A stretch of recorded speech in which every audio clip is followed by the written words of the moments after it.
Now, Louis, what's this viral video about? This is my last time on Conan. Well, how long ago was that? Literally, because the show's gone now.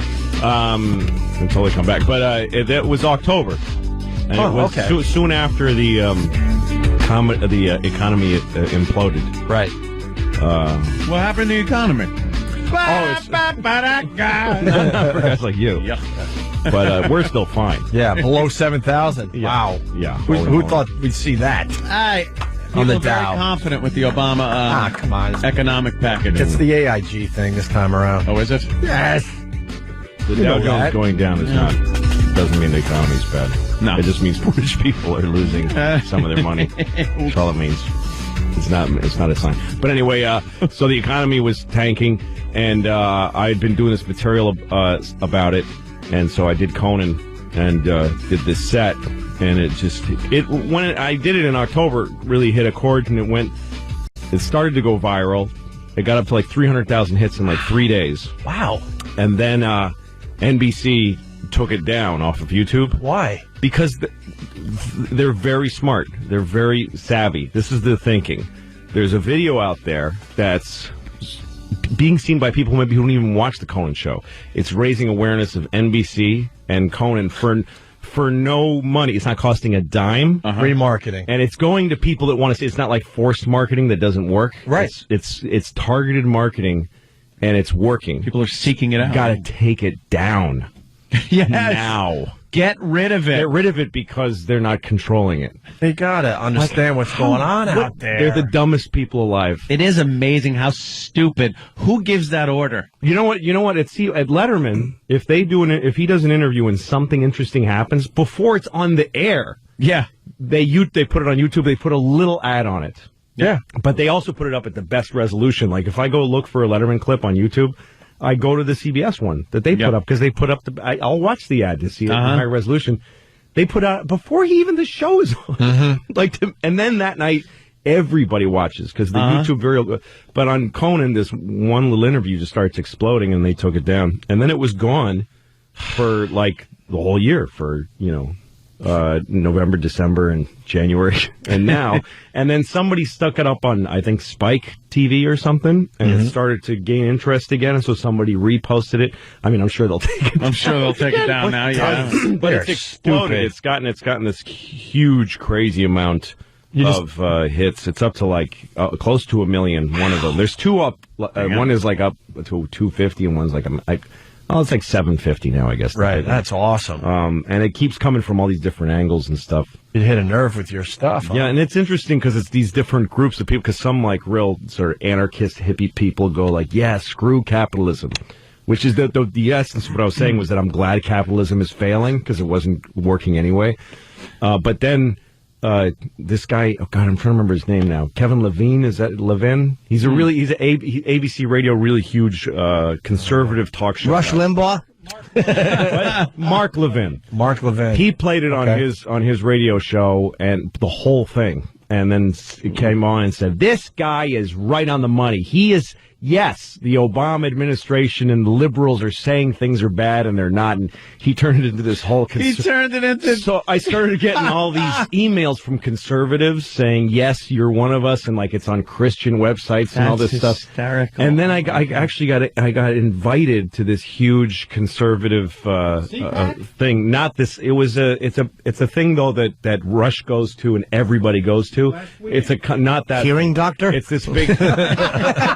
What? Is it a hearing doctor? Because Rush has all two empty dishes on his head. How about a questionable doctor? If we're talking about Rush Limbaugh, get a few pills. But they asked me to perform at this thing that they all go to. Wow. And stuff. And you said no, obviously, right? Well, I was working. I would have done it in a second. That would have been a good experience. Just to go. Well, now we got to play the bit. Okay. We should play it. Okay. Why don't we link it on onaradio.com so they can see the video of this? But this is getting a lot of talk, went viral for Louis C.K. Check it out. Those were simpler times, I think. I just feel like we may be going back to that, by the way. But in a way, good, because when I read things like the foundations of capitalism are shattering, I'm like, maybe we need that. Maybe we need some time where we're walking around with a donkey with pots clanging on the sides. You think that would just bring us back to reality? Yeah, because everything is amazing right now, and nobody's happy. Like, in my lifetime, the changes in the world have been incredible. When I was a kid, we had a rotary phone. We had a phone that you had to stand next to, and you had to dial it. Yes. You realize how primitive? You're making sparks in a phone, and you actually would hate people with zeros in their numbers because it was more like, oh, this guy's got 2 zeros. Screw that guy. Why do I want to? And then if they called and you weren't home, the phone would just ring lonely by itself. And then if you wanted money, you had to go in the bank when it was open for like 3 hours. You had to stay in line, write yourself a check like an idiot. And then when you ran out of money, you just go, well, I can't do any more things now. Right. I can't do any more things. That's it, yeah. That was it. And even if you had a credit card, the guy would go, ugh, and he'd bring out this whole shunk, and he'd write, yes. You have to call the president to see if you have any money. And it's all true, kids. You had to call the president, yeah. It was ridiculous. Yes. Do you feel that we now, in the 21st century, we take technology for granted? Well, yeah, because now we live in an amazing, amazing world, and it's wasted on the crappiest generation of just spoiled idiots that don't care, because this is what people are like now. They got their phone, and they're like, it won't. Give it a second. It's going to space. Can you give it a second to get back from space? Is the speed of light too slow for you? Yeah. I was on an airplane, and there was internet, high-speed internet on the airplane. That's the newest thing that I know exists. And I'm sitting on the plane, and they go, open up your laptop, you can go on the internet. And it's fast, and I'm watching YouTube clips. I'm in an airplane. And then it breaks down, and they apologize, the internet's not working. The guy next to me goes, this is bull.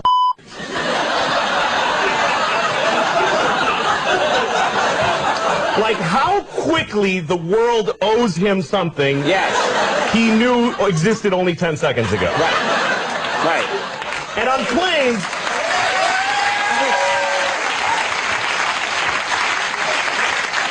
flying is the worst one, because people come back from flights and they tell you their story. And it's like a horror story. They act like their flight was like a cattle car in the 40s in Germany. That's how bad they make it sound. Right. They're like, it was the worst day of my life. First of all, we didn't board for 20 minutes. Right. And then we get on the plane, and they made us sit there on the runway for 40 minutes. We had to sit there. Oh, really? What happened next? Did you fly through the air incredibly like a bird? Did you partake in the miracle of human flight, you non-contributing zero? That you got to fly? You're flying! It's amazing. Everybody on every plane should just constantly be going, oh my God! Wow! Yes! You're flying. You're sitting in a chair in the sky. Yes. Yeah. That's right. Now, Louis, but it doesn't go back a lot. and it's not really. Here's the thing. People they say there's delays on flights. Yeah. Delays, really? New York to California in 5 hours. That used to take 30 years to do that, and a bunch of you would die on the way there and have a baby. You'd be a whole different group of people by the time you got there. Now you watch a movie and you take a dump and you're home.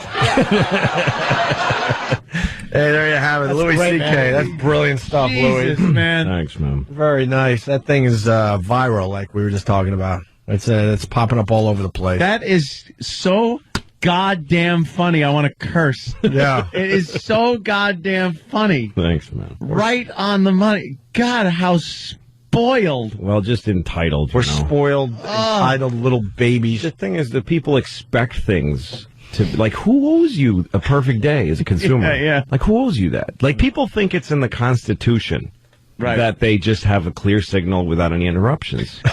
It's as good as it is, the cell service. You know what I mean? And the airplane stuff. They're throwing human bodies into the air thousands every second.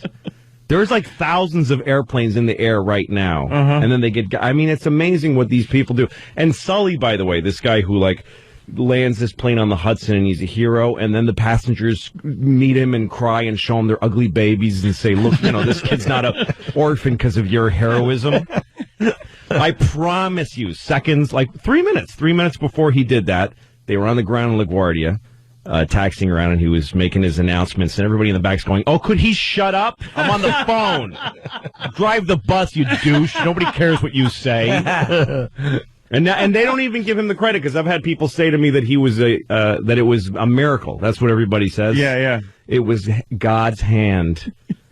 Give him the credit. He trained for it. Yeah, he could have let go of the. How do you let not go give of the it? controls and everything? God didn't land God threw the birds in the engines. That's what God did. But so nobody, what it takes for a guy like that to fly a plane, nobody respects it. They just want to go when they want to go. And even if the 40 minutes isn't even making you late, it's just irritating you. No, you're not getting there and then have to be. 99.9% of the people are not getting to their destination and have to be anywhere within 40 minutes. No. So you're okay. You're living a great dream of a life. Yeah. Everybody is right now. It's a great time to be alive. It is a great time to be alive. It's just this big take for granted. Yeah. The whole bank thing is hilarious. Yeah, the bank thing, because we forget that's how hard it was to have. And you would have to figure out, well, all right, it's a 3-day weekend. Is this going to be enough money for the whole week? You have to figure that crap out. Yeah, because you couldn't take all your money out. Right. And you had to go, well, if I have more fun than I'm planning, I'm going to be screwed. Sure. And you'd actually have to stop doing stuff if you ran out of money. There wasn't this You'd be out of money. Yep. This constant And you'd be flow. so bummed because you're like, the banks don't even open till most cases Tuesday. I got no money. What am I going to do? Yeah. You had to often just sit in a chair or in a car and just look around you and go, well, I can't do nothing right now. And there's nobody to talk to. I'm not at a phone. And I'm just a person. Leaving your house was like going west. Yeah.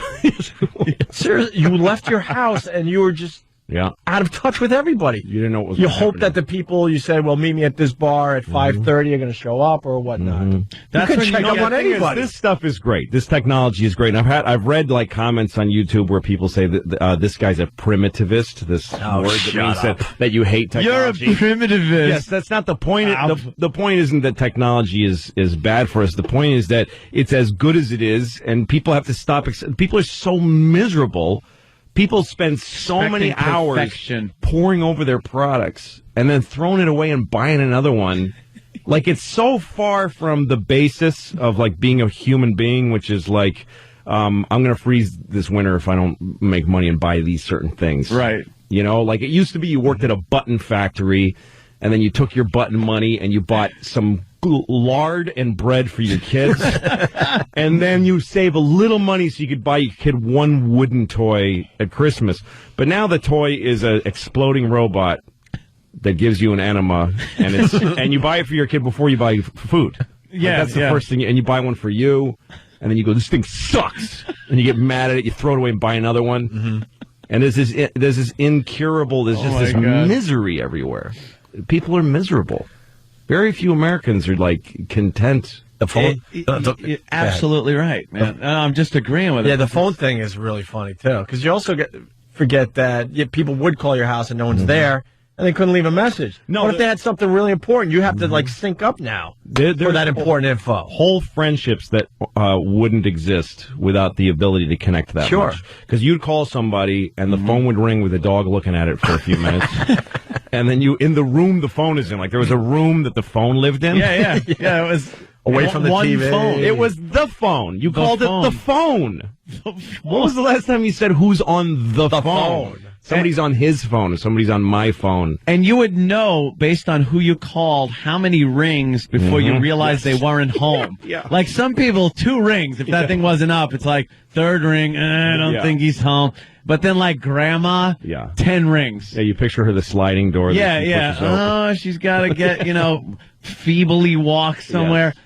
But there was the rule of thumb where you were supposed to let it ring 10 times before you hung up and realized, I have no contact with this person. No contact. There's and also, no way I can have contact with this person. You didn't even occur to you to think, they don't know that I called. Yeah. That didn't even occur to you. They'll never know that I called if something happens. Yeah. And they may call me and I may not be here. That's probably what's going to happen. Yeah. People would just, people, there weren't even answering machines. I remember a time when answering machines were fancy. That was a fancy thing to have an answering machine. Yeah. Before that, people would just go home. Only Mannix and Conan had answering machines. Because they were running business. Rockford. Yeah, Rockford. Hello, this is Jim Rockford. The song would start. Yeah. But for most people, it was just somebody might contact you if you know. It's just weird to think of that now. Yeah. The one thing you said that was very funny was the sparks inside. Yeah, like there were. No, it was a copper coil. If you took apart a phone, coil. which I did often, it was a copper coil that you made sparks and it went down a copper wire, literally a copper wire from your house to the other person you're talking to. Your phone, like cups with a string. You didn't buy a phone at the store. No, we rented plug our it phone. into the wall. It was Bell Telephone, property of Bell Telephone. It was hardwired into your wall. Yeah. So when you moved in, that phone was sitting there. Yes, and when you didn't pay the bill, which my mom often would run out of money and not pay the bill, they would come and take the actual phone out. They'd take the phone. The phone would go into a truck full of ugly, dirty phones in a pile like Auschwitz, just all laying with their cords tangled together in this big pile. Dice did a bit about the old phones. The rings? The ring, and how heavy they were. Yeah, and how you could just beat somebody with them. Now you can't beat someone with your cell phone. Just the receiver, you could beat somebody to death with the receiver. Just the receiver, it was a weapon. Yeah. Your phone was a weapon. It was made of this Bakelite plastic. Yeah, well, completely unbreakable. Yes. You could not break your phone. No, not at all.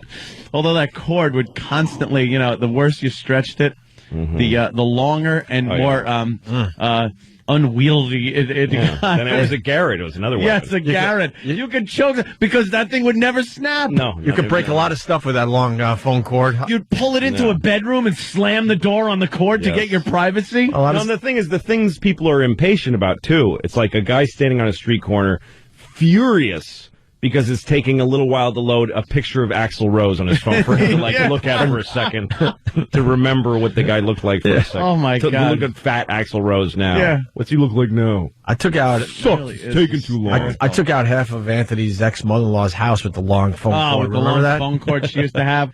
I still do. I'm amazed by technology, and sometimes I do step back and look at it and go like, wow, that is effing amazing that we have this. Things like flight, though, you do still take for granted. Yeah. I know that, but like newer technology, the iPhone, for one thing, I know Jimmy doesn't like it. Hate it. But the principle behind it, the fact that you used to have to sit there and think about who that actor was in that movie. Yeah. And that would drive you crazy. You'd like two people, you'd be sitting there going, I know the name, I know.